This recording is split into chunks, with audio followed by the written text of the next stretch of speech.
ஒரு மனிதன் மனநிறைவோடும் மகிழ்ச்சியோடும் வாழ என்ன செய்ய வேண்டும்? இதோ அரிஸ்டாட்டில் என்ற கிரேக்க தத்துவவியலாளர் நமக்கு சொல்லுகிறார். இளமையிலே நாம் உருவாக்கிக் கொள்ளுகின்ற நல்ல பழக்கங்கள் ஒரு மனிதனை வாழ்நாள் முழுதும் சிறப்புடன் வாழச் செய்யும். ஆம், இளம் பருவம் மிக முக்கியமானது, மிக அழகானது. ஒரு மனிதனுடைய வாழ்வை, அவனுடைய பிற்கால வாழ்வு எப்படி இருக்கப் போகிறது என்பதை நிர்ணயிப்பதும் கூட. அதனால்தான் விளையும் பயிர் முளையிலே தெரியும் என்று ஒரு பழமொழியும் நம் நாட்டிலே இருக்கிறது.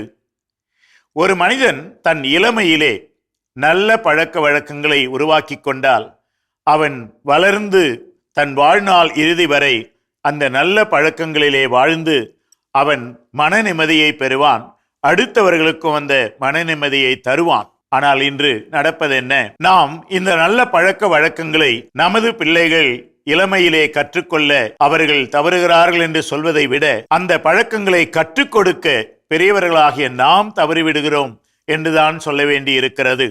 ஏனென்றால் இளமையில் இருப்பவர்கள் பெரியவர்களிடமிருந்துதான் எல்லாவற்றையும் கற்றுக்கொள்கிறார்கள். அப்படி இருக்கும்போது நமது இளம் தலைமுறைகளுக்கு நாம் என்ன கற்றுக் கொடுக்க போகிறோம்? இளமையில் ஒருவர் உருவாக்கி கொண்ட நல்ல பழக்கம்தான் ஒரு மனிதரின் வாழ்நாள் முழுவதும் அவருக்கு சிறப்பை கொடுக்கும் என்று சொன்னால், இப்போதே நமது இளம் தலைமுறையினருக்கு நல்ல மதிப்பீடுகளை, நல்ல பழக்க வழக்கங்களை, நல்ல செயல்பாடுகளை நாம் கற்றுக் கொடுத்தோம் என்றால் அவர்கள் மகிழ்ச்சியோடு வாழ்வார்கள்.